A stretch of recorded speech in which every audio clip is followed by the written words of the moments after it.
Banje kubasuhuza bantu mwese mukurikiye kuri channel, reka mbasuhuze mbashimire kuba mufunguye kuri uyu murongo. Aka kanya tugiye kuganira ibintu bitandukanye, ibintu bikunda kuvugwa mu rukundo, ibintu bikunda kuvugwa muri mariage. Ese umusore cyangwa se umukobwa witegura kurushinga ni ibihe bintu runaka yabanza gutekerezaho, yabanza kureberaho before planning to start marriage process. Mbere na mbere ngo umuntu agiye ku murenge agiye gusinya igikumwe, umuntu agiye ku murenge agiye gukora ibiki, ni ibiki mbere na mbere ugomba kugenderaho. Tubare ufite partner wawe, ufite umukunzi, ufite umuntu mu byumva kimwe, ariko icyo si cyo cya mbere kibanze, ahubwo muri rwa rugendo mwagize mukundana nirwo ruzabasigasira rugatuma urukundo rwanyu ruramba n'igihe muzaba mwamaze kubana. Abantu benshi ibi bintu ntabwo bakunda kubirebaho, ntabwo bakunda kubitekerezaho. Mu kinyarwanda bavuga ngo bakunda kubicira inkeri kandi ari urukonda. Niyo mpamvu muri iyi minsi ubona abantu bashobora kubana mu kwezi kumwe abantu bagahita batandukana, ukibaza byagenze bite.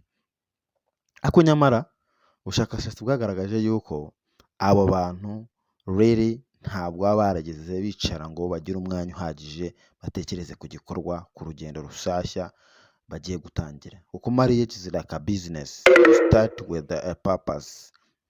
Utangira ufite intego ushaka kugeraho. So rero mu magambo make, tutizimbye mu magambo, reka turebere hamwe ibintu bitandukanye umuntu uri guteganya mariage yareberaho.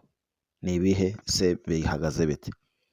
Dore ibintu bya mbere: love, urukundo. Mbere na mbere banza ukore analysis, ugenzure neza urukundo wifitemo wowe, ibyiyumviro cyangwa se feelings z'urukundo, ndetse n'uwo wifuza kubana nawe. Ese umutima wawe urafungutse? Is it open to someone else? Ese umutima wawe wakundwa, umutima wawe wakunda, ibyiyumviro ufite, urukundo ufite muri wowe, uburyarya ndetse n'ubushake ufite bwo kuba wakunda ndetse ukanakundwa. Abantu benshi bakunda gukora ibintu byo gukora mariage nta rukundo ufitiye umuntu.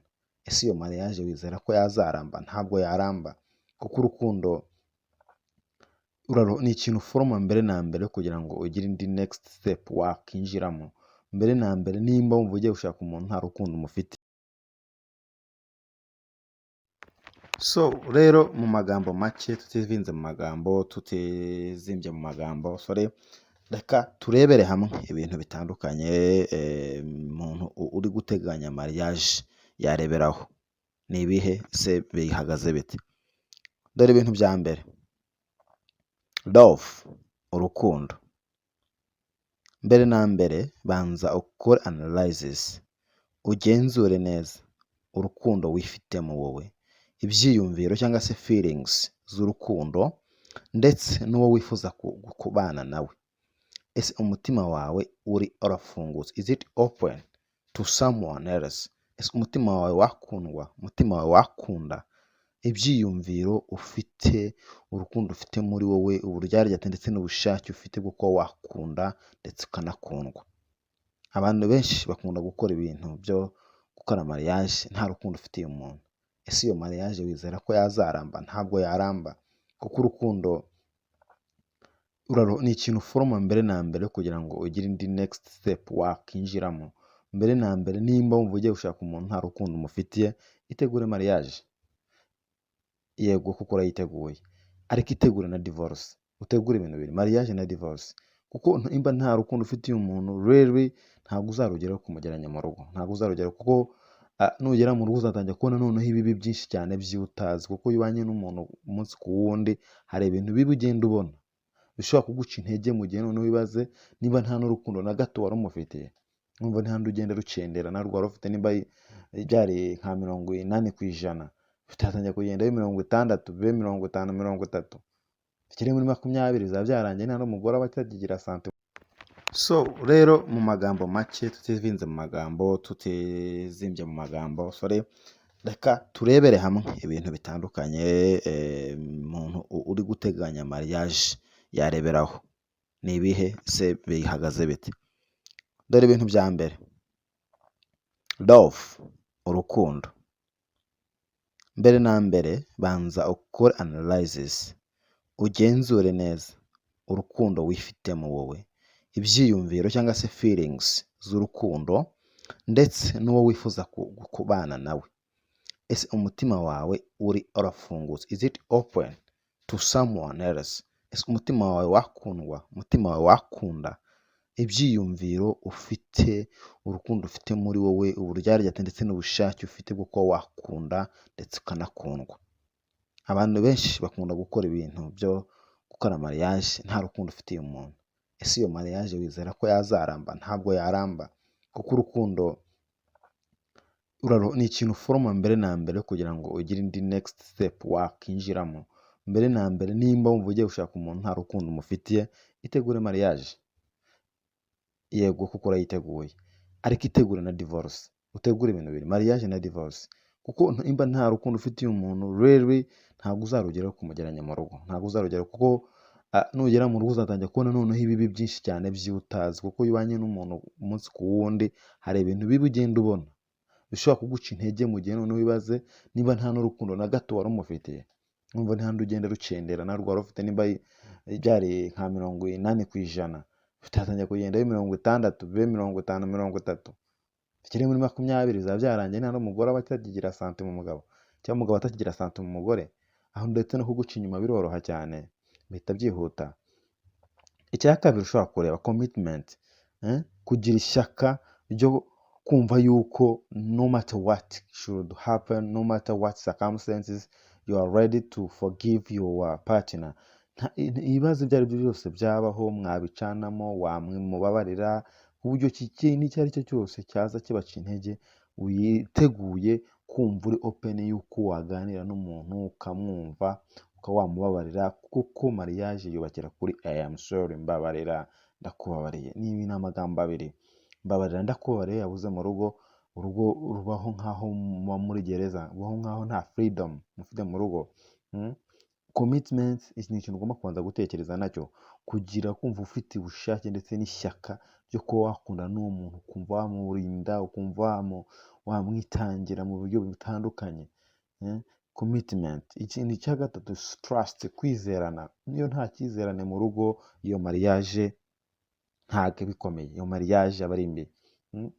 Iyo mariage doesn't exist anymore, it doesn't last, nta nubwo yamara igihe kinini. For sure, I'm assuring you brothers and sisters that if you don't trust your partner, nothing else can do. There is allowed divorce. You are ready to divorce. Please trust your partner, trust your husband, trust your wife. Don't forget that ni ibintu wapanze mbere na mbere, ni ibintu wamazemo igihe kinini, byagutwaye uburyo butandukanye. Nimba mutizeranye mugatandukana ku cyo kutizerana, kumva amagambo hirya no hino abantu babaca intege, my friend, my brothers, this is no good things to consider. Ntukumva amagambo y'abantu cyane, kuko amagambo arasenya. Nta bantu bazishimira yuko wabateye intambwe uva mu yindi ujya mu yindi. Ahubwo mwebwe muzige kubasha kumvana, umwemba acitse intege undi supporting undi mu buryo cyamusunike, muragenda musunikana, aho mwacitse intege undi agasunika undi, mugakururana. Ikindi kintu cya kane bivuga ngo communication, effective communication, mu buryo bwo kuganira, imiganirire, nta muntu uhisha undi, mukabwirana amabanga ari behind, amagambo abantu benshi batazi. Kuko hari igihe ubana n'umupartner wawe ukagira amabanga runaka wagiye ucamo ubuzima waciyemo, ukamuhisha wenda tubare urugero, iwanyu ko mukennye, ukamuhisha wenda tubane urugero, papa yaka afite ibibazo runaka, bafite uburwayi, ukamuhisha uburwayi ufite. Mu by'ukuri uwo muntu uri guhisha ibyo bintu wumva nta nazabimenya, kuko amagambo ariruka cyane. Ni ibintu isi tugenderamo ni ngari cyane. Ejo n'ejo bundi abantu bakumva barabivuze, ntuzemere neza ko hari ikintu kizasohoka mu bandi bantu utigeze ubwira umupartner wawe cyangwa umugore wawe. Ahangaha divorce irihuta cyane, kuko umuntu yibaza umuntu yarambeshye. Niyo kaba ari akantu gato, my brothers, don't ignore anything, nothing small, nta kintu gito in marriage.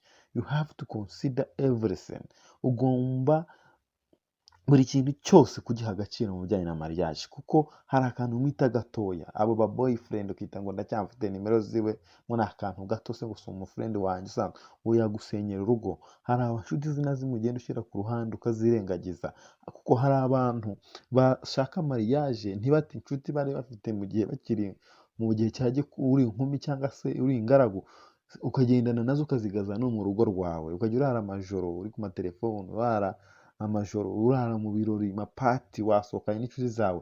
Ese umudamu wawe cyangwa umugabo wawe, ese ubwo urumva ibyo bintu uri kumwikoreza ku mutwe azawusapotinga ate? Hari ibyo umugabo ashobora kwihanganira birumvikana, ariko se mwaganiriyeho icyo kintu? Urakimubwira ko ukunda kujya usabana, urakimubwira ko inshuti zawe wumva utazireka, umwereka inshuti zawe utabasha kureka ziri magara, umwereka abantu batandukanye. Ese umubwira ubuzima waciyemo, imibabaro wagize. Hari igihe abagore babana n'abagabo bafite ibikomere bigize bagaragariza abagabo babo, umugabo akazi ko agiye kwishimana n'umuntu, kumva umuntu afite ibindi bikomere yubakiyeho.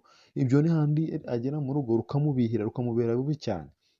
My friend, I want you to hear this thing because it's very strong. Ibi bintu ni ibintu bikomeye cyane. Abantu mubyiteho, communication, effective communication, akabazo ako kose mukaganiraho mu rugo, ikibazo waba ugize, waba wagize ikibazo mu kazi, waba ufite andi makuru mashyashya wungutse, ukayaganira n'umugabo wawe mbere yo gutaking action, mbere yo gufata action. Reka ture ku kindi kintu tutizimbye mu magambo. Ikintu cya gatanu, selfishness. You have to don't be selfish. Ahangaha abantu bakunda kuba selfish, ugasatsa umuntu ariko ugakomeza ukikunda cyane kuruta uwo mubana. Ugerageza kubalansinga, ukunde na mugenzi wawe muri kumwe mu rugo, ntukikunde cyane ngo uvuge uti ngo njyewe ngo ni uku navutse, ngo ubwo ni uku nyine uzanyakira uko. Biragoye cyane ngo bazakwakira umuntu, ahubwo garagaza yuko you really want to change. Hari ukuntu ukeneye iyindi mpinduka, for sure. Garagaza yuko hari izindi changes ukeneye, maybe either can through by praying. Ushobora niba wizera mu gusenga, ushobora ati hamwe no gusenga nzagenda mpinduka. Umugabo akagira agifite icyizere ko uzahinduka kuri iyo ngeso, cyangwa se n'umugore akagira icyizere ko uzahinduka kuri iyo ngeso. Twe kumva yuko ibintu uko tumeze ari uko nguko umuntu azihanganira uko turi. Urugero, uri umusinzi, urugero ufite uburwayi butandukanye, umuntu yumva wenda ufite amahoteli atari meza, ngo njye ngo nukomeze sinisiga amavuta, sinyanisiga. Abagabo bikunda kutuba njye ntabwo njya nisiga amavuta bakabya n'ibi. No, umugore niba yifuza icyo kintu kandi agikunda, try to make her being ko afite part of your life, hari part of your life ashobora guplaying in your change. Abagabo dukunda kutita ku bintu bitandukanye, utuntu turi small. Reka umugore wagufasha mu mihindukire, kuko umugore akeneye kukugira uko cyangwa se umupartner wawe, inshuti yawe, mukeneye kuzabana. Hari uburyo ki mukimenyana atangira kugenda kugira inama, guhindura mu buntu butandukanye wagenderagamo. Rero reka tubashe kugira effective communication hagati yacu, ndetse twe kuba selfish, twikunde ku giti cyacu, twumve ko turi ari uko turi, menye ko hari undi muntu mugiye gutangirana ubuzima. So rero help mufashe mu mihindukirire, mufashe mwemere kuba wahinduka. Icya gatandatu, friendship. Friendship ni ikintu is a must. Nta nubwo ari ikintu umuntu yakinginga. Ugiye kuba n'umuntu mutigeze muba aba friend, mukubitanye n'umuntu munsi ejo kabiri mwise mubana, ese mwigize mugira friendship, muraganira, muba inshuti zikomeye, ku buryo nta banga yaguhisha, ku buryo kwisanzura, ku buryo yumva yuko nta wundi muntu n'umwe yatura umubabaro we, ku buryo yumva ko ari we muntu wa mbere yabwira ibyo ari byo byose. Mugire friendship mbere yo kuba wahitamo umuntu mugiye kubana, making sure that you are friends, muri inshuti, mufite friendship mu buryo ki wenda mpaka kuzabana. Ariko friendship ahangaha cyangwa gusobanura ni iki?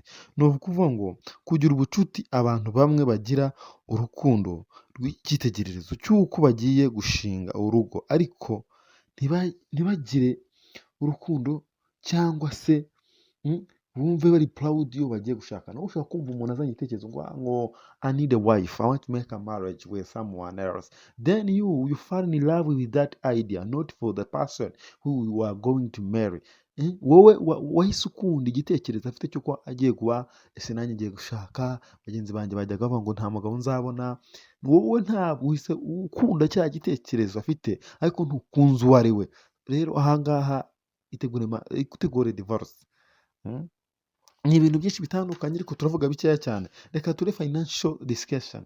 Financial discussion ni ibiganiro n'imitungo, mu buryo muganira ku bijyanye n'imitungo, mukamenya ngo ese imitungo yacu uyafite iyihe, uyafite ibihe. Si ngombwa cyane kujya deeply, ariko at least hari utuntu mushobora kuganiraho, uko nimumara kubana, ubuzima uko muzabutwara, uko muzabaho, icyo muzakora. Kuko hari umudamu ashobora kuba adakunda gukora, atanabishaka, yumva atashaka kwistressa, yumva azibera mu rugo. Umugabo nawe ashobora kuba afite ukuntu kuyo akazi runaka akunda, umugore akumva akazi ntikamunejeje.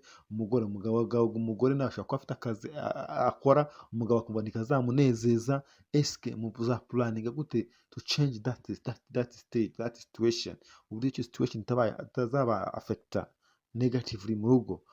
Mugomba kubiganiraho mbere na mbere.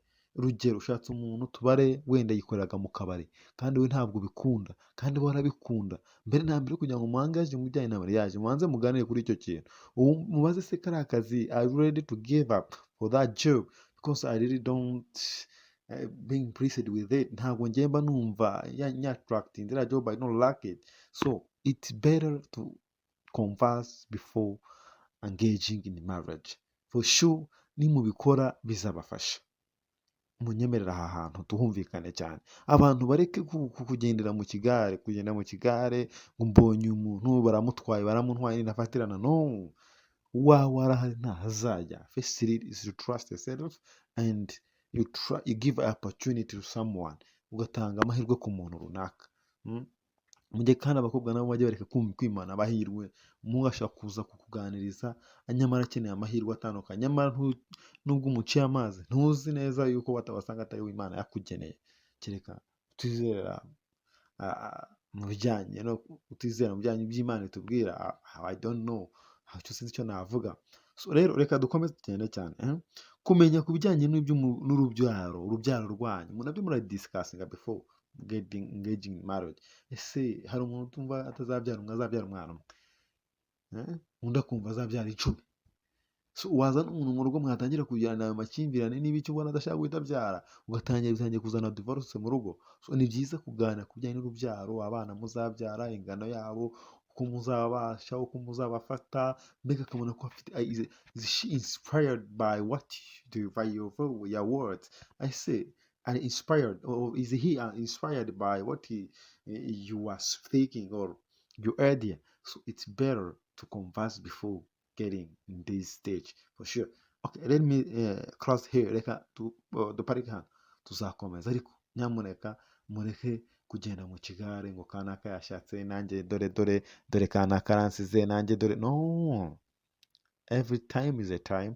So buri muntu agira igihe cye. Please plan your things as you make a business plan the marriage. It will be better for you. Thank you very much.